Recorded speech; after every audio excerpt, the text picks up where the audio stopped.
Extend the definition of justification. Justification is based on moral duties, not functional duties. Therefore, whenever we prefer justification, we prefer moral obligation as opposed to any other type of functional obligation. When I talk about being justified, it means that whatever I have done is justified by by some standard, and that only standard that is clearly available is that standard of morality. And even if you don't buy that there is any standard of morality, you're going to prefer the second argument that goes unanswered in the NR. Death precludes moral theorizing in the search for moral truth. Since we lack definitive grounds for believing any particular moral theory, the only moral rule we can follow with confidence is to maximize our continued ability to engage in moral reasoning and chances of finding demonstrable moral truths. Thus, you prefer a utilitarian standard.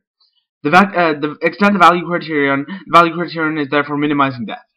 Now, go down. Extend Shadid 11. With Syria's currency weakening, its recession is expanding.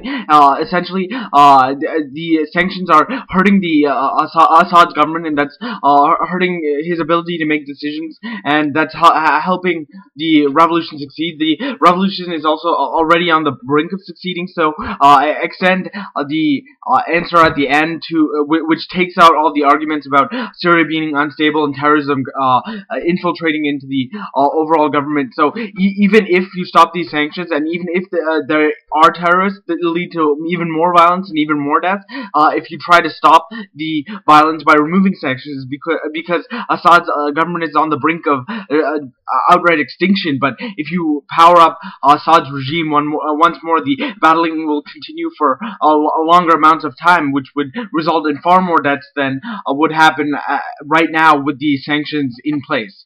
And the extend the Irish Times 2012 card, which talks about how sanctions have crippled the Syrian economy, and more and more Syrian individuals in the Syrian government are defecting to the rebellion. So and then now onto the NC.